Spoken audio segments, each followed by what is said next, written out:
Season 4 തൊട്ടാണ് PR എന്ന വാക്ക് കേട്ടു തുടങ്ങിയത്. സീസൺ 3 പോലും ആരും PR കേട്ടിട്ടില്ല. അനിമോളോട് എനിക്ക് ഇഷ്ടമാണ്. പക്ഷെ അനിമോളിൽ ഞാൻ കണ്ടുവരുന്നൊരു പ്രശ്നം, അതെൻ്റെ കൂട്ടുകാരിയാണെങ്കിലും അമ്മയാണെങ്കിലും, ഞാൻ എൻ്റെ അമ്മയോട് പോലും എതിർത്ത് പറയാറുണ്ട്. തെറ്റ് കാണുമ്പോൾ തെറ്റ് ചെയ്താൽ തെറ്റാണെന്ന് സമ്മതിക്കാനോ അബദ്ധം പറ്റിയാൽ സോറി പറയാനോ കൊന്നു കളഞ്ഞാൽ സമ്മതിക്കത്തില്ല. അനീഷ് ഒരു കമ്പ്യൂട്ടർ പോലെ, റോബോട്ട് പോലെ. അനീഷിന് തോന്നുമ്പോൾ വാ തുറക്കും, തോന്നുമ്പോൾ വാ തുറക്കൂല, തോന്നുമ്പോൾ മാളത്തിൽ കയറും, തോന്നുമ്പോൾ പുറത്തോടും. ലാലേട്ടൻ പറഞ്ഞ് ഈ വരുന്ന ആൾ സ്ത്രീ വിരുദ്ധത കൂടെ പ്രസൻറ്റ് ചെയ്യുന്ന ആളാണ്, സ്ത്രീ വിരുദ്ധ കാർഡും കൂടെ ഇറക്കുന്ന ആളാണ്. ആദ്യത്തെ 30ഓളം ദിവസം, ആദ്യത്തെ ഒരു 3 ആഴ്ചയോളം എനിക്ക് അനീഷിനെ ഇഷ്ടമായിരുന്നു. ഒറ്റ കാര്യത്തിലാണ് അനീഷിൽ നിന്ന് ഞാൻ മാറിയത്. കോമണറിൻ്റെ ആട്ടിൻ തോലിട്ട് പുള്ളി കളിച്ചത് പറ്റിപ്പാണ് എന്നുള്ളത്. ആര്യനും ജിസയിലും കൂടെ രണ്ടും കൂടെ ഒരു പുതപ്പിൻ്റെ അടിയിലല്ലല്ലോ കിടന്നത്, രണ്ടുപേരും 2 പുതപ്പിൻ്റെ അടിയിലാണ് കിടന്നത്. നാണമില്ല എന്നൊരു ലാലേട്ടൻ ചോദിക്കണമെങ്കിൽ ഒന്ന് ആലോചിച്ച് ചോദിക്കുക എത്ര ഉണ്ടെന്ന്. ലവ് ചെയ്യേണ്ടെന്ന് ഞാൻ പറയില്ല, ലവ് ചെയ്യണം. ചിലപ്പോൾ ഇനി ഞാൻ പോവുകയാണെങ്കിൽ സത്യസന്ധമായി ലവ് ചെയ്യാൻ എനിക്ക് അനുയോജ്യമായ ഒരു സ്ത്രീ അവിടെ ഉണ്ട്, ഒരു പെണ്ണുണ്ടെന്ന് തോന്നിയാൽ ഞാൻ ചിലപ്പം പ്രണയം തോന്നിയിട്ടുണ്ടാവും, ഞാൻ ചിലപ്പോൾ ചോദിച്ചു എന്ന് വരാം, ഉറപ്പായി ചെയ്തു എന്ന് വരും. ദെൻ അനിമോളൊരു ഹിന്ദു, ഇപ്പോൾ ജാതിക്കാരുടെ അവിടെ കളിക്കുന്നുണ്ട് PR-കാർ. ദെൻ അനീഷ് ഒരു ക്രിസ്ത്യൻ സമൂഹത്തിലുള്ളവരാണ്. അനീഷ് ഇപ്പോൾ 2ാം കെട്ടാണ്. അനീഷിൻ്റെ ഡൈവേഴ്സ് ആയെന്നാണ് ആദ്യം പറയുന്നത്. അനിമോളുടെ കല്യാണം നടന്നിട്ടില്ല. അപ്പോൾ ഈ 2ാം കല്യാണത്തിലുള്ളതും ഈ പറയുന്ന ഒരു സമുദായത്തിലുള്ളതും ഒക്കെ പറയുമ്പോൾ അനു ഇത്രയും പറഞ്ഞാൽ മതി. ഏകദേശം 1.5 കോടി പേരാണ് എനിക്ക് വേണ്ടി വോട്ട് ചെയ്തത്. സാറേ, ഇപ്പം നമ്മളിപ്പോൾ ഇത് പുതിയ ബിഗ് ബോസിലെ നമുക്ക് ഈ കണ്ടസ്റ്റൻസിനെ പരിചയപ്പെടുന്നതിന് മുമ്പ് ഞാൻ ചോദിക്കുന്നത്, സാറിന് PR ഉണ്ടായിരുന്നു? എനിക്കോ? സീസൺ 4 തൊട്ടാണ് PR എന്ന വാക്ക് കേട്ടു തുടങ്ങിയത്. സീസൺ 3 പോലും ആരും PR കേട്ടിട്ടില്ല. പക്ഷേ സോഷ്യൽ മീഡിയ മുഴുവൻ നിങ്ങൾ തന്നെ മാത്രം നിറഞ്ഞിരിക്കുക. നിങ്ങൾക്ക് മാത്രം PR, ബാക്കിയുള്ളവർക്ക് PR ഞങ്ങൾ പറയേണ്ടി വരത്തില്ലേ? അതിന് എൻ്റെ PR എന്ന് പറഞ്ഞിട്ട് ഇപ്പൊ രേവതി മല്ലു ടോക്സ് എന്ന് പറയുന്നത് അവര്, ഞാൻ അറിഞ്ഞത് ബിഗ് ബോസ് കഴിഞ്ഞ് വന്നപ്പോഴാണ് അവർ കരയെ വരെ ചെയ്തു എൻ്റെ സീസൺ കണ്ടിട്ട്. മൂപ്പൻ ഫ്ലോഗ് എന്ന് പറയുന്നതും ഇതുപോലെ കരഞ്ഞു ബഹളം വെച്ചു. നിങ്ങളും ഇതുപോലെയൊക്കെ കണ്ടിട്ടുണ്ടാവും, അറിഞ്ഞിട്ടുണ്ടാവും. ഞാൻ എത്ര രൂപയാണ് കേരളീയത്തിന് തന്നത്? പറയൂ. പ്രേംകുമാർ സാർ പറയും. അപ്പൊ ഞാൻ PR വഴി നിങ്ങൾ എനിക്ക് വേണ്ടി ചെയ്തു. എത്ര രൂപ നിങ്ങൾക്ക് തന്നു? രണ്ട് നിങ്ങൾ എത്രയോ പ്രാവശ്യം എന്നെ ഇന്റർവ്യൂ ചെയ്തിരിക്കുന്നു. എത്ര രൂപ എനിക്ക് നിങ്ങൾ തന്നിട്ടുണ്ട്? ഒരു ചായ വാങ്ങിച്ചു തന്നിട്ടുണ്ട്. നിങ്ങൾ മാത്രമാണ് ചക്കപ്പഴം, അന്ന് വൈഫ് ടീച്ചർ ആയതുകൊണ്ട് ബന്ധമുള്ളതുകൊണ്ട് നിങ്ങളുടെ വീട്ടിൽ പിടിച്ച വരിക്ക ചക്കപ്പഴം എനിക്ക് ഇഷ്ടമുള്ളതുകൊണ്ട് ഇവിടെ കൊണ്ടുവന്നു. അല്ലാതെ ഞാൻ 100, എനിക്ക് എൻ്റെ കണക്കനുസരിച്ച് 150-200ഓളം യൂട്യൂബ് ചാനൽ മീഡിയകൾക്ക് ഇന്റർവ്യൂ എടുത്തിട്ടുണ്ട്. ഒരാളിൻ്റെ എന്ന് പോലും 1 രൂപ ഞാൻ വാങ്ങിയെങ്കിൽ ഞാൻ 1 ലക്ഷം രൂപ അങ്ങോട്ട് തരാം. ഞാൻ പ്രേക്ഷകരോട് പറയാണ്, കാരണം ഞങ്ങളിപ്പോൾ ബിഗ് ബോസിൽ നിന്ന് ഇറങ്ങി ഏറ്റവും ഫസ്റ്റ് ഇറങ്ങിയ ആളിനോട് ചോദിച്ചാൽ പോലും പറയും എനിക്ക് 5000 രൂപ എന്ന് പറയാം. അപ്പൊ ഞങ്ങളത് ഏറ്റവും ചോദിക്കുകയാണ്. അപ്പൊ ഇതിനകത്തൊന്നും കൂടി നമ്മൾ ചെയ്ത കാര്യങ്ങളിൽ ആരോടും പൈസ നമ്മളും വാങ്ങിക്കുന്നില്ല. പൈസ കൊടുത്ത് ചെയ്യാൻ ഈ ഷോ ഇപ്പൊ പൈസ ഉണ്ടാക്കാൻ പറ്റുന്ന, പലർക്കും പൈസ ഉണ്ടാക്കാൻ പറ്റുന്ന ഷോ ആയിട്ട് മാറി. അത് തല്ലിപ്പൊളിത്തരമാണ്, അക്ഷന്തവ്യമായ തെറ്റാണ്. ഇപ്പൊ എൻ്റെ സീസൺ 2-ൽ ലോകം മുഴുവൻ വൈറലായി, ലോകം മുഴുവൻ ജനങ്ങൾ കണ്ട ബിഗ് ബോസ് എന്താണെന്ന് ലോകത്തെ കാണിച്ചു കൊടുത്ത സീസണാണ് സീസൺ 2. അന്ന് ഒരാളിന് 50 വോട്ട് വെച്ച് വരെ ചെയ്യാം. 50 വോട്ടായിരുന്നു. അപ്പോൾ അന്ന് ഞാൻ അറിഞ്ഞതാണ് ഏകദേശം 1.5 കോടി പേരാണ് എനിക്ക് വേണ്ടി വോട്ട് ചെയ്തത്. ലോക മലയാളികൾ കോടിക്കണക്കിന്. അന്ന് ചെറുപ്പക്കാര് അമ്മമാരൊക്കെ പറയും 9 മണിക്ക് മുമ്പ് തന്നെ മക്കൾ വീട്ടിൽ വന്ന് കയറും. കാരണം എന്താണ് ഇനി അടുത്ത രേത്തേട്ടന് സംഭവിക്കാൻ പോകണമെന്ന് അറിയാൻ വേണ്ടി പാരൻസിനെ നോക്കുന്നവരായി, കൂടുതൽ ഉത്തരവാദിത്വ ബോധമുള്ളവരായി, ഒരുപാട് മൂല്യങ്ങളും വാല്യൂസും ഉള്ള കുട്ടികളായി. എത്ര രീതിയിലാണ് പോയത്. അങ്ങനെ ഒരു ഡിമാൻഡുള്ള നല്ലൊരു ഷോ ആയിരുന്നു സീസൺ 2-ലെ ബിഗ് ബോസ് എന്ന് പറയുന്ന ഷോ. സീസൺ 3-യും കുഴപ്പമില്ലാതെ വന്നു. പക്ഷേ സീസൺ 4 തൊട്ടാണ് ഇതിനകത്ത് മാർക്കറ്റിംഗ് എന്ന് പറയുന്നതും മാർക്കറ്റിംഗ് തന്ത്രങ്ങൾ പുറത്താവിഷ്കരിച്ചു തുടങ്ങിയതും PR വർക്കുകൾ തുടങ്ങിയതും പണം കൊടുത്തിട്ട് തന്നെക്കുറിച്ച് ചിലരെക്കുറിച്ച് ബൂസ്റ്റ് ചെയ്ത് എഴുതാൻ പറ്റുന്ന ഒരു സാധനം ഉണ്ടെന്ന് കണ്ടു കഴിഞ്ഞത് സീസൺ 4 തൊട്ടാണെന്ന് എല്ലാവർക്കും അറിയാം. കാരണം തുമ്മുന്നതിനും തൂറുന്നതിനും ചീറ്റുന്നതിനും ആൾക്കാരെ കൂടെ കൊണ്ടുകിടന്ന് ചില ആൾക്കാർ ഇങ്ങനെ വീഡിയോകളിട്ട് പോകുമ്പോൾ ഇതിനെല്ലാം പൈസ കൊടുക്കും. വെറുതെ കൊടുക്കില്ലല്ലോ. ഞാൻ ചോദിക്കട്ടെ, നിങ്ങൾ കേരളീയത്തിന് ഞാൻ പോണെടുത്തും വരണ്ടത്തും ഒക്കെ കൊണ്ടുപോകണമെങ്കിൽ നിങ്ങൾ വെറുതെ വരുമോ? നിങ്ങളുടെ പണിയുണ്ട്, ക്യാമറമാൻ്റെ പൈസയുണ്ട്, ക്യാമറയുടെ വാടകയുണ്ട്, പല കാര്യങ്ങളുണ്ട്. ഞാനിപ്പോൾ സിനിമാ ഫീൽഡിൽ വർക്ക് ചെയ്യുന്നതുകൊണ്ട് എല്ലാ ഫീൽഡും അതിൻ്റെ എല്ലാം അറിയാമെന്നുള്ളതുകൊണ്ട് എനിക്കറിയാം എന്തുമാത്രമാണ് വാടകയാവുന്നതെന്ന്. അങ്ങനെ വരുമ്പോൾ ഞാൻ ഇതെല്ലാം പൈസ തന്ന് കുറേ 3-4 പേരെ കൊണ്ടുപോകണമെങ്കിൽ അതിന് ഞാൻ നിങ്ങൾക്ക് പൈസ തന്നെങ്കിലേ പറ്റത്തുള്ളൂ. അപ്പോൾ നിങ്ങൾ എനിക്ക് വേണ്ടി ഇങ്ങനെ ഞാൻ ചെയ്യുന്ന എല്ലാ മോശത്തരത്തിനും നല്ലതിനും എല്ലാം നിങ്ങൾ എന്ത് ചെയ്യും, നല്ലതാക്കിയിട്ട് ഇങ്ങനെ ലൈവിൽ നിർത്താൻ നോക്കും. ഞാൻ ഇതുവരെയെങ്കിലും ബിഗ് ബോസ് സീസൺ 2 കഴിഞ്ഞ് തിരിച്ചു വന്നിട്ട് എന്നെ സ്നേഹിച്ച DRK ആർമി എന്ന് പറയുന്ന ലോകം മുഴുവൻ പടർന്നു കിടക്കുന്ന ആർമി, അവരുടെ ഹൃദയത്തിലും അവരുടെ കുടുംബത്തിലും ഒരു മെമ്പറാണ് ഞാൻ. ആ ആർമിയിലെ കുട്ടികളെയും വ്യക്തികളെയും ആൾക്കാരെ ഉപയോഗിച്ച് ഞാൻ എനിക്ക് വേണ്ടി വീഡിയോ എടുപ്പിച്ചിട്ടില്ല. ഞാൻ അവയെ ഉപയോഗിച്ച് മിസ്ലീഡ് ചെയ്തിട്ടില്ല. ആരുടെയൊന്നും പണം വാങ്ങിച്ചിട്ടില്ല. ഒരു പ്രോഗ്രാം മോശപ്പെട്ട പറഞ്ഞിട്ടില്ല. അന്ന് എൻ്റെ കൂടെയുള്ള മത്സരാർത്ഥികളെ ചിലർ തെറി വിളിക്കുമ്പോൾ ഞാൻ തന്നെ 2 വീഡിയോ എൻ്റെ രജിത്ത് ചാനലിന് യൂട്യൂബിൽ കിടപ്പുണ്ട്, വിട്ടിട്ടുണ്ട്. ആരെയും നിങ്ങൾ വിളിക്കരുത്, എൻ്റെ സഹോദരങ്ങളാണ്, എൻ്റെ കൂട്ടുകാർ. അവിടെ അതൊക്കെ തീർന്നു. ഞാൻ ഏഷ്യാനെറ്റിനോ ബിഗ് ബോസിനോ എൻ്റെ മോൾ ഷൈനോ എൻ്റെ കൂടെ മത്സരം ആർക്കും എതിരെ ഞാൻ കുറ്റം പറഞ്ഞിട്ടില്ല. നന്ദിയും കടപ്പാടോടുകൂടിയാണ് ഞാൻ ഏഷ്യാനെറ്റിനെയും ബിഗ് ബോസിനെയും എൻ്റെ കൂടെയുള്ള മത്സരാർത്ഥികളെയും കാണുന്നത്. കാരണം അങ്ങനെയൊക്കെ സംഭവിച്ചത് കൊണ്ടാണ് എനിക്കിങ്ങനെയൊക്കെ പ്ലസ് പോയിന്റ് ആയിട്ട് വരാൻ കഴിഞ്ഞത്. മനസ്സിലായി? എല്ലാവരും കൂടെ എന്നെ അന്ന് സ്നേഹിച്ചിരുന്നെങ്കിൽ ഒരുപക്ഷെ എനിക്ക് മൈലേജ് കിട്ടണമെന്നില്ലായിരുന്നു. ഞാൻ എല്ലാവരോടും കമ്പനി കൂടാൻ പോയതാണ്. അപ്പോൾ ഏഷ്യാനെറ്റിനെ ഇന്ന് വരെ ഞാൻ കുറ്റം പറഞ്ഞിട്ടില്ല. പക്ഷെ ഞാൻ പറയുന്ന ഒരെണ്ണേ ഉള്ളൂ, പൂർത്തിയാക്കാതെ പോയി ലോകം മൊത്തം ശ്രദ്ധ പിടിച്ചു പറ്റിയ കോടിക്കണക്കിന് രൂപ ഉണ്ടാക്കിയ എനിക്ക് ഏകദേശം കോടിക്കണക്കിന് വോട്ടാണ് കിട്ടിയത്. ഇപ്പം ഏകദേശം 1 ലക്ഷം പേരുടെ വോട്ടെടുത്ത് 50 ഇൻറ്റു ചെയ്താൽ പോലും 50 ലക്ഷമായി. 1.5 കോടി വോട്ടിന് മുകളിൽ അല്ലെങ്കിൽ 95% വോട്ടുകളിൽ കൂടുതൽ കൊണ്ട് വന്ന് വിജയിച്ച് അല്ലെങ്കിൽ ജനങ്ങളുടെ ഹൃദയത്തിലെത്തി ഇത് മൈലേജ് ഉണ്ടാക്കിയപ്പം 50 ലക്ഷം എനിക്ക് തരണ്ട, അത് അതിനകത്തുള്ള വേറെ ഏതെങ്കിലും മത്സരാർത്ഥി കൊടുത്തോളൂ. പക്ഷെ ഒരു മെമൻറ്റോ എങ്കിലും ബിഗ് ബോസ് ഷോയെ ഏറ്റവും രീതിയിൽ ജനകീയമാക്കി ഏറ്റവും കൂടുതൽ ജനപ്രീതി നേടിയ രജിത് കുമാറിന് ഒരു മെമൻറ്റോ 500 രൂപയുടെ 1000 രൂപയുടെ ഒരു മെമൻറ്റോ പോലും ലാലേട്ടൻ്റെ നിന്ന് കിട്ടിയിരുന്നെങ്കിൽ തീർച്ചയായിട്ടും അതിലൊരു പാപം അല്ലെങ്കിൽ അധർമ്മം എന്ന് പറയുന്നത് അവർക്കുണ്ടാവില്ലായിരുന്നു. കൂട്ടിയത് മാത്രമല്ല, പിന്നെ വന്ന ഷോകളിൽ മുഴുവൻ നോക്കിക്കഴിഞ്ഞാൽ അതിൻ്റേതായിട്ടുള്ള എല്ലാ ദോഷങ്ങളും കാണുന്നു ഞാൻ. അതൊരു ഗുഡായിട്ട് മാറുന്നില്ല. എപ്പോഴും ഏതെങ്കിലും ഒരു രീതിയിൽ മറ്റൊരു രീതിയിൽ അത് മോശപ്പെട്ട പ്രതിച്ഛായയുടെ കൂടെ പോകുന്നു. കാരണം എന്താണ്, ഈ ഒരു കറക്ഷൻ ചെയ്താൽ അത് പോസിറ്റീവായി തന്നെ മാറും. ആ ഒരു കറക്ഷൻ ചെയ്യാൻ നമ്മൾ ഒരാളോട് അധർമ്മം ചെയ്തിട്ടുണ്ടെങ്കിൽ ആ അധർമ്മം ചെയ്ത ആളിനോട് നമ്മൾ മാപ്പ് പറയുക എന്ന് പറയുന്നത് മാത്രമേ ഉള്ളൂ വിജയിക്കാനുള്ള വഴി. അതാ ഈ സീസണിൽ ഞാൻ വീണ്ടും പറഞ്ഞത്, അനിമോളോട് എനിക്ക് ഇഷ്ടമാണ്. ഞാനും അനിമോളും തമ്മിൽ ഒരുമിച്ച് സ്റ്റാർ മാജിക്ക് പ്രവർത്തിച്ചതാണ്. പക്ഷെ അനിമോളിൽ ഞാൻ കണ്ടുവരുന്നൊരു പ്രശ്നം, അതെൻ്റെ കൂട്ടുകാരിയാണെങ്കിലും അമ്മയാണെങ്കിലും ഞാൻ എൻ്റെ അമ്മയോട് പോലും എതിർത്ത് പറയാറുണ്ട് തെറ്റ് കാണുമ്പോൾ. കാരണം ഞാൻ ബൈബിളും ഖുർആനും ഗീതയും വേദത്തിൻ്റെ അടിത്തറ ഉള്ളതുകൊണ്ട് ഞാൻ പറയുന്നതാണ്. തെറ്റ് ചെയ്താൽ തെറ്റാണെന്ന് സമ്മതിക്കാനോ അബദ്ധം പറ്റിയാൽ സോറി പറയാനോ കൊന്നു കളഞ്ഞാൽ സമ്മതിക്കത്തില്ല. പൊറുതി മുട്ടി നിവർത്തിയില്ലെങ്കിൽ മാത്രം വന്നൊന്ന് പറയുന്ന അല്ലാതെ തനിക്ക് തെറ്റ് പറ്റിയല്ലേ. പിന്നെ താൻ പറയുന്നത് ശരിയാണെന്ന് സമ്മതിക്കുന്നവരോട് മാത്രമേ കമ്പനി കൂടൂ. താൻ പറയുന്നത് തെറ്റാണെന്ന് ചൂണ്ടിക്കാണിച്ച് അവരെ ഇഷ്ടമേ അല്ല. എന്നാൽ എന്നെ സംബന്ധിച്ച് സാർ എൻ്റെ ഒരു തെറ്റ് ചൂണ്ടിക്കാണിച്ച് എന്നെ ഒന്ന് കറക്ഷൻ നടത്തുകയാണെങ്കിൽ എനിക്ക് സാറിനോട് ഭയങ്കര നന്ദിയും കടപ്പാടുണ്ട്. കാരണം അതെൻ്റെ ബെറ്റർമെൻ്റാണ്, എൻ്റെ ഉയർച്ചയ്ക്ക് വേണ്ടിയാണ്. അപ്പോൾ ഇന്നത്തെ കുട്ടികൾക്ക് കൊടുക്കേണ്ട തെറ്റായ മെസ്സേജ് അല്ല. കുട്ടികൾക്ക് തെറ്റ് പറ്റുമ്പോൾ, വ്യക്തികൾക്ക് തെറ്റോ അബദ്ധങ്ങളോ പറ്റിയാൽ അവർ അത് തെറ്റാണെന്ന് മനസ്സിലാക്കി കഴിഞ്ഞാൽ ആരോടാണ് തെറ്റ് പ്രവർത്തിച്ചത് അവരോട് മാപ്പ് പറയണം. എന്നിട്ട് നന്ദി പറയണം നമ്മളെ സഹായിച്ചവരോട്. നന്ദി, സ്നേഹം, കടപ്പാട്, ആത്മാർത്ഥത, ഈ മൂല്യങ്ങൾ, വാല്യൂസ്, എത്തിക്സ് എന്ന് പറയുന്നത് വ്യക്തിയെ സമൂഹത്തിൽ ഉയർന്ന അത് വളരെ കുറവാണ്. അത് കുറവാണ്. അതുള്ള ഒരാളുടെ ആരുണ്ടോ ഈ സീസണിനകത്ത് അത് ഉള്ള ആള് എന്നുള്ളത് എനിക്ക് നോക്കിക്കഴിഞ്ഞാൽ എനിക്ക് അക്ബറിനെ കുറെ കൂടുതലായിട്ട് പറയാൻ പറ്റത്തുള്ളൂ. ചിലപ്പോൾ നിങ്ങൾ പ്രതീക്ഷിക്കുന്ന അനീഷിനെ പറയുമെന്നാണ്, പക്ഷെ അല്ല. അനീഷ് ഒരു കമ്പ്യൂട്ടർ പോലെ, റോബോട്ട് പോലെ. അനീഷിന് തോന്നുമ്പോൾ വാ തുറക്കും, തോന്നുമ്പോൾ വാ തുറക്കൂല, തോന്നുമ്പോൾ മാളത്തിൽ കയറും, തോന്നുമ്പോൾ പുറത്തോട്ട്. സാറും സാറിൻ്റെ ഭാര്യയും നിങ്ങൾ കുടുംബമായിട്ട് ജീവിക്കുന്നു. സാറിൻ്റെ ഭാര്യ പറയുന്ന ഒന്നും സാറ് കേൾക്കുന്നില്ല. എന്നാൽ സാറ് പറയുന്നതെല്ലാം സാറിൻ്റെ ഭാര്യ കേട്ടോളണം.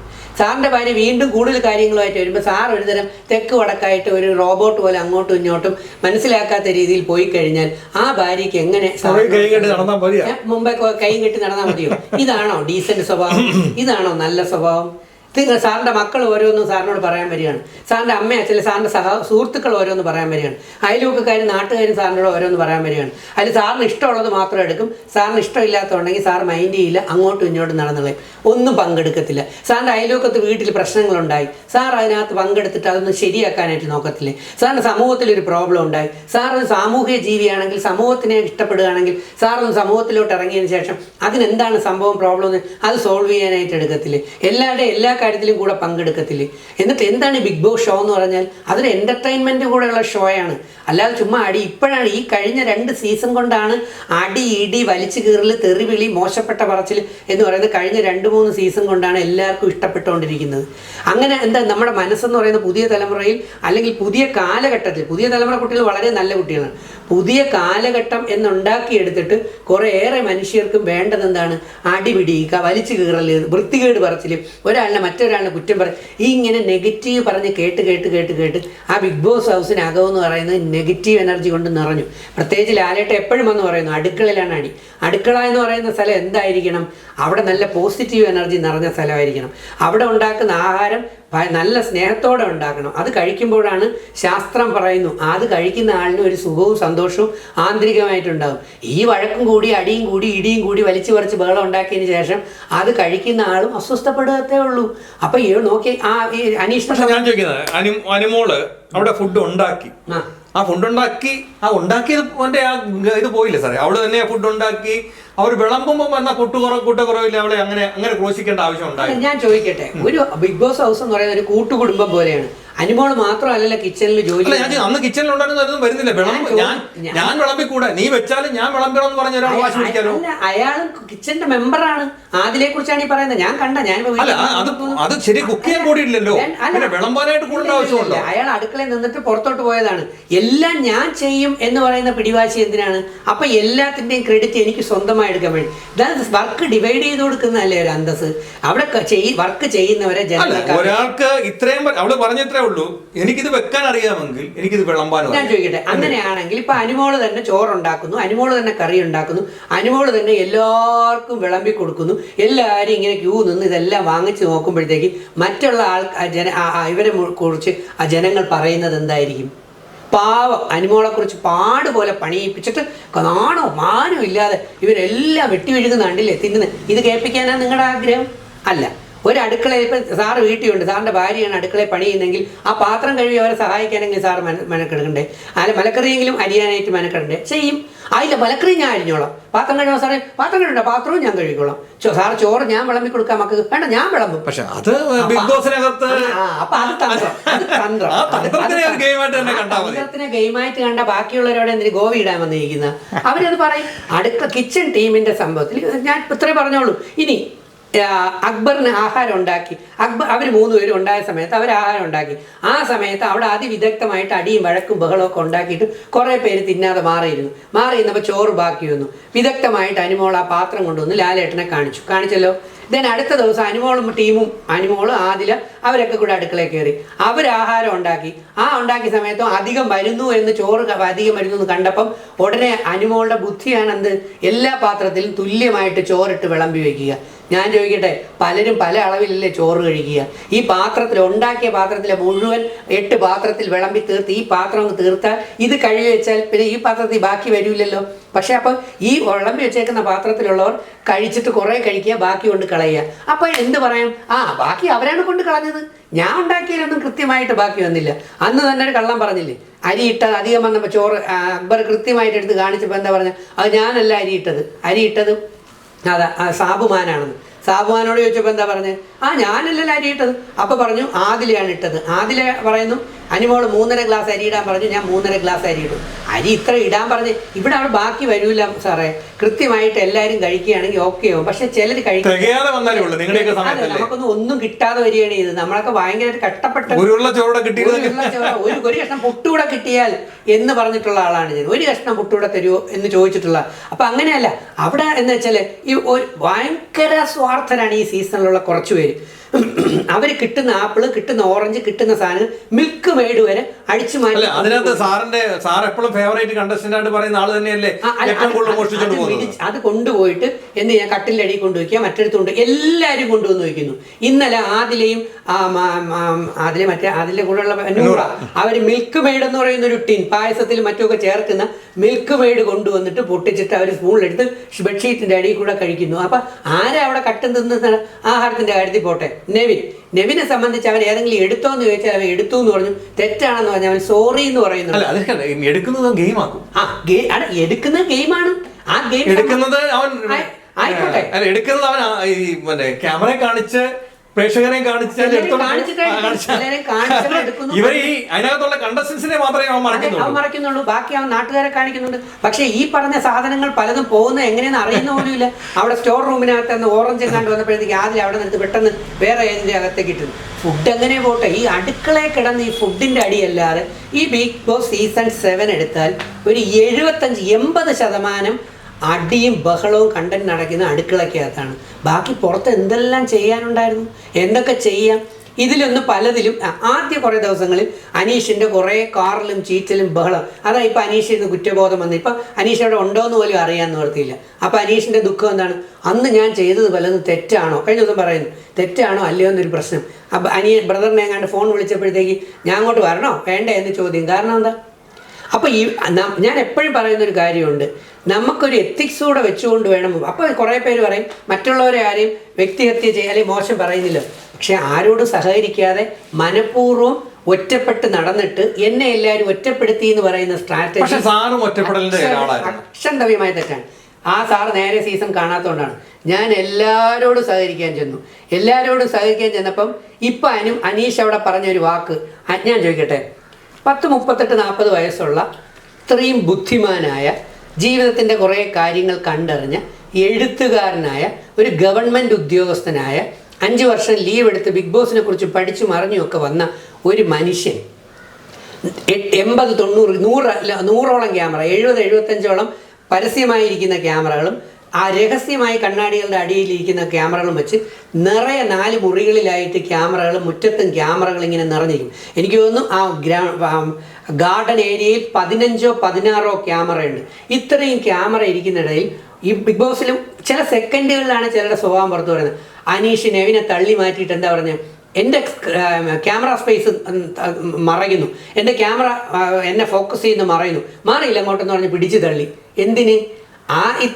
അതിൽ നിന്ന് തന്നെ മനസ്സിലാക്കാം ക്യാമറ സ്പേസ് ഇതാണ് മിക്കവരുടെയും തന്ത്രമെങ്കിലും അനീഷ് എന്ന് പറഞ്ഞ ഒരാൾ ഇത്രയും നമ്മൾ പൊക്കി പറയുകയാണെങ്കിൽ അയാളുടെ ഉള്ളിൽ നിന്ന് ഈ സാധനം വീഴാൻ പാടില്ലായിരുന്നു. കാരണം ഇവിടെ കൂടെ അല്ലെങ്കിൽ മറ്റൊരു സൈഡിലൂടെ, ഈ സൈഡിലൂടെ, ഇതിലൂടെ പല വഴികളിലൂടെ ഫോട്ടോ എടുക്കാനായിട്ട് ഇറങ്ങി പോകുമ്പോൾ കണ്ടിട്ടില്ലേ, എല്ലാവരും മുകളിലോട്ടാണ് നിൽക്കുന്നത്. ആകാശത്തിൽ പോലും 2-3 ക്യാമറകൾ ഉയർത്തിയ സ്റ്റാൻഡിൽ വെച്ചിട്ടുണ്ട്. അപ്പം അങ്ങനെ എല്ലായിടവും ക്യാമറ ഇരിക്കുമ്പോൾ നെവിനെ പിടിച്ച് തള്ളി മാറ്റിയിട്ട് എൻ്റെ ക്യാമറ സ്പേസ്, എൻ്റെ ക്യാമറ ഫോക്കസ്, എന്നെ ക്യാമറ കാണുന്നില്ല, എനിക്ക് ക്യാമറ സ്പേസ് വേണം എന്ന് പറഞ്ഞ് തള്ളി മാറ്റിയതിൽ നിന്ന് അവിടെ നിന്നുകൊണ്ടാണ് ഞാൻ അനീഷിൽ നിന്ന് മാറി തുടങ്ങിയത്. അതുപോലെ തന്നെ ബിഗ് ബോസിലേക്ക് കയറാൻ തുടങ്ങിയപ്പോഴത്തേക്ക് ലാലേട്ടൻ ടാഗ് ചെയ്ത് അങ്ങനെയാണ് ഡാൻസ് കളിച്ച് ആദ്യം അനീഷിൻ്റെ എൻട്രി വരുമ്പം ബിഗ് ബോസ് ലാലേട്ടൻ കഴിഞ്ഞ ദിവസം കൂടെ ഞാൻ റീവൈൻഡ് ചെയ്ത് നോക്കി. ലാലേട്ടൻ പറഞ്ഞ് ഈ വരുന്ന ആൾ സ്ത്രീ വിരുദ്ധത കൂടെ പ്രസൻറ്റ് ചെയ്യുന്ന ആളാണ്, സ്ത്രീ വിരുദ്ധ കാർഡും കൂടെ ഇറക്കുന്ന ആളാണ്. ഞാൻ പണ്ട് ഈ ജീൻസും അതും ഇതൊക്കെ പറഞ്ഞപ്പോൾ എന്നെ കുറേ സ്ത്രീ വിരുദ്ധയാക്കിയില്ല. ഇല്ല, അപ്പൊ ടാഗ് അതാണ്. ലാലേട്ടൻ പറഞ്ഞ വാക്കാണ് ഞാൻ ഈ പറയുന്നത്. എന്നിട്ട് പുള്ളി ഈ സീസണിൽ അങ്ങനെ ഒരു പ്രസ്താവന ഒരു സ്ത്രീകളോടും പറഞ്ഞിട്ടില്ല. അനീഷിന് വേണ്ട ട്രോഫി അനുമോളാണോ? ഏതാ അനീഷിന് വേണ്ട ട്രോഫി ഇപ്പൊ അനുമോളാണോ? അത് അനുമോളാണോ ഒറിജിനൽ ട്രോഫി ആണോ എന്നുള്ളത് ജനം തീരുമാനിക്കുന്ന അവസ്ഥയിലാണ്. പക്ഷേ അതൊരു കുടില തന്ത്രമായി പോയി ലാസ്റ്റിൽ വരുമ്പോഴത്തേക്ക്. അപ്പം ഞാൻ പറഞ്ഞത് അനീഷ് നല്ല മാസ്ക് ഇട്ട് നിൽക്കുന്ന ഒരാളാണ്. ഞാൻ ആദ്യത്തെ 30ഓളം ദിവസം, ആദ്യത്തെ ഒരു 3 ആഴ്ചയോളം എനിക്ക് അനീഷിനെ ഇഷ്ടമായിരുന്നു. സത്യസന്ധമായി പറയുന്നു, ഞാൻ അനീഷിനാണ് ഇഷ്ടപ്പെട്ടത്. പിന്നെയാണ് എനിക്ക് മനസ്സിലായി വന്നത് കോമണർ എന്ന് പറയുകയും പുള്ളി കോമണറല്ല. പുള്ളിയിൽ എനിക്ക് ആദ്യത്തെ തെറ്റിദ്ധാരണ പുള്ളി പറ്റിച്ചതാണ് എന്നെ കൂടെ എന്ന് മനസ്സിലായത്. പുള്ളി ഇതിനകത്ത് സെൽമി ദി ആൻസർ എന്ന് പറയുന്ന മുകേഷിൻ്റെ ഷോയിൽ ബാർഗെയിൻ ചെയ്ത് പുള്ളി പണം വാങ്ങിക്കുന്ന ഷോ കണ്ടപ്പോഴാണ് മനസ്സിലായത്, അപ്പോൾ ഈ ഷോകളിലെല്ലാം പോയി. പിന്നെ ഞാൻ റീൽസുകൾ കാണാറ്. അങ്ങനെ സോഷ്യൽ മീഡിയയിലും ചാനലുകളിലും പരിപാടി നടത്തിയ ഈ വ്യക്തി എങ്ങനെയാണ് കഴിഞ്ഞ സീസണിൽ ഗോപിയെ പോലെയും അല്ലെങ്കിൽ അതിൻ്റെ മുന്നിൽ മറ്റൊരു സീസണിൽ കോമണറിനെ പോലെയും അനീഷിനെ എങ്ങനെ അതേ കോമണർ തട്ടെടുക്കാൻ പറ്റും? കോമണർ ആരും അറിയപ്പെടാതെ കിടക്കുന്ന ആളാണ് കോമണർ. ആ ഒരൊറ്റ കാര്യത്തിലാണ് അനീഷിൽ നിന്ന് ഞാൻ മാറിയത്. കോമണറിന്റെ ആട്ടിൻ തോലിട്ട് പുള്ളി കളിച്ചത് പറ്റിപ്പാണ് എന്നുള്ളത്. ഇനി ഓക്സിജൻ കൊണ്ടുവന്ന് ഇനി അടുത്ത രണ്ടാമത്തെ കാര്യങ്ങളുണ്ട്. അനീഷിന് കപ്പ് കിട്ടുന്നെങ്കിൽ ആദ്യത്തെ ക്രെഡിറ്റ് കൊടുക്കേണ്ടത് അപ്പാനി ശരത്തിനാണ്. കാരണം അപ്പാനി ശരത്തിന് അറിയില്ല അനീഷ് ഗവൺമെന്റ് സെർവൻ്റ് ആണെന്നും 5 വർഷം ലീവെടുത്ത കാര്യം അറിഞ്ഞിട്ട് അറിയാം. പക്ഷെ അല്ലെങ്കിൽ ഈ ഗെയിമിനൊന്നും അറിയാം. പക്ഷെ ഗവൺമെന്റ് സെർവൻ്റ് ആണെന്ന് പുള്ളി ആദ്യം ഒന്നും പുറത്ത് പറഞ്ഞില്ല. പുള്ളി കൃഷിക്കാരനാണെന്നാണ് പറഞ്ഞിരുന്നത്. അതുകൊണ്ടാണ് ഇവർ തമ്മിൽ ഉടക്കുന്ന സമയത്ത് അപ്പാനി ശരത്ത് എന്ന് പറയുന്ന മുൻകാല സീസണിൽ വന്ന മുൻനിര സിനിമാ നടന്മാരെ പോലെ അവർ കുറച്ച് പ്രതിച്ഛായൊക്കെ വെച്ചുകൊണ്ടല്ല കളിച്ചത്. പച്ചയ്ക്കാണ് ആര് കളിച്ചത്? അപ്പാനി ശരത്ത് കളിച്ചത്. ആ തുറന്നു കളിച്ചു, ഒരു മാസ്കും ഇല്ല, നന്നായി കളിച്ചു. പക്ഷേ അപ്പം ഈ പുള്ളിയെ അനീഷിനെ ആ കൃഷിക്കാരൻ എന്ന് പറയുന്നൊരു വാക്ക് വിളിച്ചു. ആ വാക്ക് വിളിച്ചപ്പോൾ തന്നെ എൻ്റെ മനസ്സിനകത്ത് വന്നു, ഓ ഇതിന് ആയുധമാക്കി എടുക്കും. അങ്ങനെ വിളിച്ചപ്പോഴത്തേക്ക്, കാരണം കൃഷിക്കാരെ ഇൻസൾട്ട് ചെയ്തു എന്ന് പറഞ്ഞ് പുറത്ത് PR ആദ്യം പ്രവർത്തിച്ചു തുടങ്ങി. കർഷകൻ അതെ, അപ്പൊ ഈ സംഭവത്തിൽ എങ്ങനെ വന്നു എന്ന് വെച്ചാൽ, ആദ്യ സമയങ്ങളിൽ അനീഷിന്റെ PR എനിക്ക് മനസ്സിലായില്ല. പിന്നെ എനിക്ക് കൃത്യമായിട്ട് ഞാൻ ഈ സത്യങ്ങൾ വിളിച്ചു പറയാൻ തുടങ്ങിയപ്പം എൻ്റെ സോഷ്യൽ മീഡിയയിലേക്ക്, കാരണം PR മാത്രമേ ഇങ്ങനെ കോൺസ്റ്റന്റ് ആയിട്ട് അനാവശ്യമായ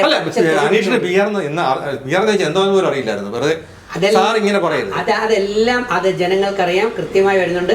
ഒരുപാട് അതെ പുള്ളി കേട്ട അത് മനസ്സിലായി. PR വാക്ക് പുള്ളിക്ക് ലാലേട്ടൻ പറഞ്ഞ പോലെ ശരിയാണ്. ഇപ്പൊ ഞാൻ വാങ്ങിച്ചു കൂട്ടുന്നുണ്ട് അനീഷിന്റെ PR ആർമികള്, PR വെളിക്കിറങ്ങിയത് വാരി ഇങ്ങനെ എറിയുകയാണ് ഈ എൻ്റെ സോഷ്യൽ മീഡിയയിലേക്ക്. കാരണം ഞാൻ ന്യായം പറയുന്നതുകൊണ്ടാണ്. ഞാൻ ഒന്നും അന്യായം പറഞ്ഞില്ല. അനീഷിന്റെ സൈഡിലായിരുന്നു ഞാൻ. അനീഷിനെ എനിക്ക് ഇഷ്ടമായിരുന്നു. പക്ഷേ കുറേ കഴിഞ്ഞ് വന്നപ്പോഴത്തേക്ക് ഈ സ്ട്രാറ്റജികൾ മാറി മാറി വരുന്ന കണ്ടപ്പോഴും, ഇയാൾ സോഷ്യൽ മീഡിയയിൽ പല ചാനലുകളിലും പ്രോഗ്രാം നടത്തിയതും കാഴ്ചകളും എല്ലാം കണ്ടപ്പോൾ, ഇയാൾ ഗോപികയെ പോലെയോ അല്ലെങ്കിൽ നന്ദനെ പോലെയോ പഴയ മുൻനിരയിൽ കഴിഞ്ഞ പ്രാവശ്യങ്ങളിൽ വന്ന കോമണേഴ്സിനെ പോലെ അല്ല എന്ന് മനസ്സിലായപ്പോൾ നമ്മളെ തെറ്റിദ്ധരിപ്പിക്കുകയായിരുന്നെന്ന് എനിക്ക് മനസ്സിലായി. കാരണം ഇവിടെയുള്ള ആർട്ടിസ്റ്റുകളെ പോലെ തന്നെ പുള്ളിയും വേറൊരു ലെവൽ, അനീഷും ഒരു ആർട്ടിസ്റ്റ് തന്നെയാണ്, മുന്നിൽ വലിയ സിനിമാ നടനല്ല അല്ല എന്നുള്ളതേ ഉള്ളൂ. അപ്പോൾ അനീഷ് ആയാലും ശരി, അനുമോളായാലും ശരി, ഈ മുന്നിൽ നിൽക്കുന്ന രണ്ടുപേരെ സംബന്ധിച്ച് പറഞ്ഞു കഴിഞ്ഞാൽ എനിക്ക് നന്നായിട്ട് കള്ളത്തരങ്ങൾ പറയുന്നതും തെറ്റിദ്ധാരണ വരുത്തുന്നതുമാണെന്ന് എനിക്ക് തോന്നി. അനുമോളോട് പിന്നെയും ഞാൻ നിന്നേനെ. കള്ളത്തരം പറയുക അല്ലെങ്കിൽ മറ്റുള്ളവരെ എന്ത് ചെയ്യുക, മോശപ്പെട്ട രീതിയിൽ തെറ്റിദ്ധരിപ്പിക്കുക, അതാണ് അനുമോളിൽ ഞാൻ കണ്ട ഒരു നെഗറ്റീവ്. ആര്യനും ജിസയിലും കൂടെ രണ്ടും കൂടെ ഒരു പുതപ്പിൻ്റെ അടിയിലല്ലല്ലോ കിടന്നത്, രണ്ടുപേരും 2 പുതപ്പിൻ്റെ അടിയിലാണ് കിടന്നത്.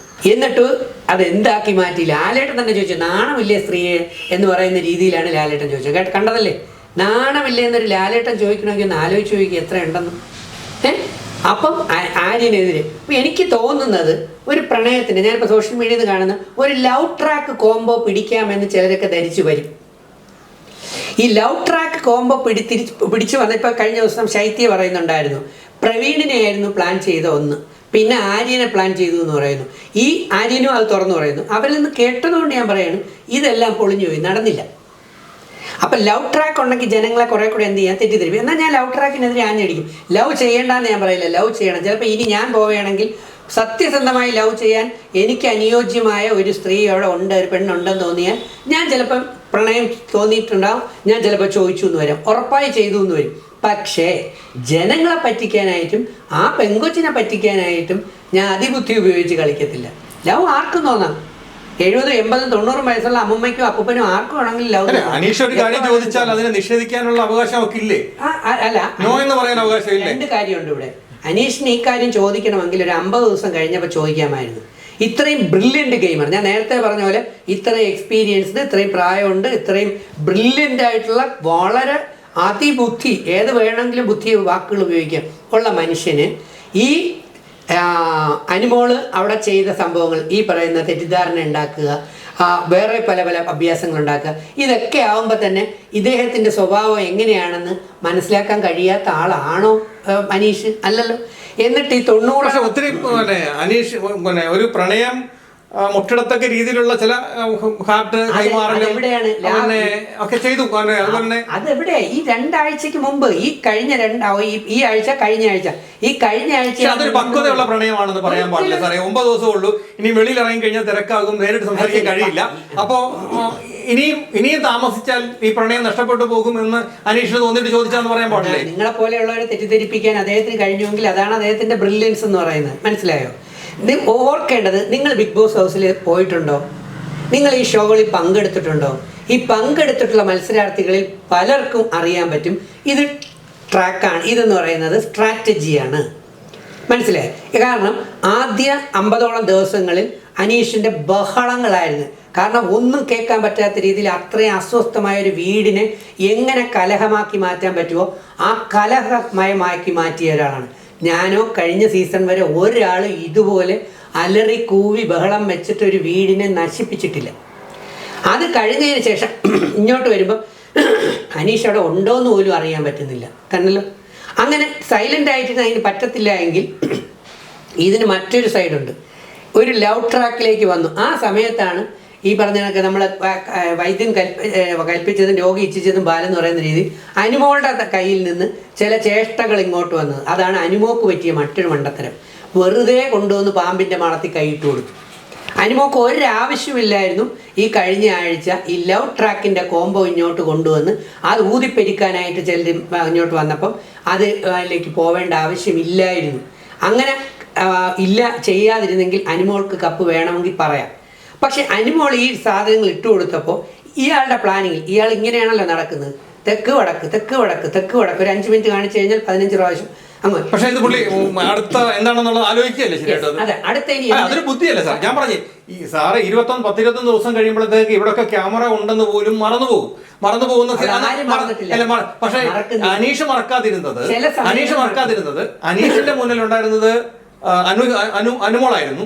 അനുമോൾക്ക് ഒരു വിരോധം തോന്നാത്ത രീതിയിൽ ഇത് കൊണ്ടുപോയിക്കൊണ്ടേ ഇരുന്നത് ജനങ്ങൾ നോക്കുമ്പോൾ ആ അനുമോൾ എന്ന ക്യാമറ അനീഷിന്റെ മുന്നിൽ ഉണ്ടായിരുന്നത് കൊണ്ടാണ് അനീഷ് ഇത്രയും പെർഫെക്റ്റ് ആയി അനീഷിനെ എടുത്തു കഴിഞ്ഞാൽ അനീഷിന്റെ കുറെ സ്ട്രാറ്റജികൾ, കുറെ പരിപാടികൾ ഞാൻ ചെയ്ത കാര്യങ്ങളാണ്.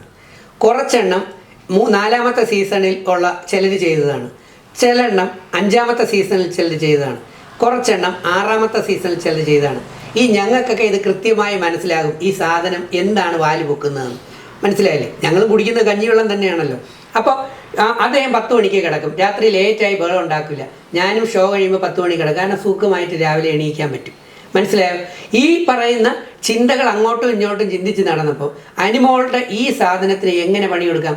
അപ്പോഴാണ് ഈ അനുമോളോട് നമുക്കെന്നാ കല്യാണം കഴിച്ചാലോ എന്ന് 90ാമത്തെ ദിവസം ചോദിക്കുകയാണെങ്കിൽ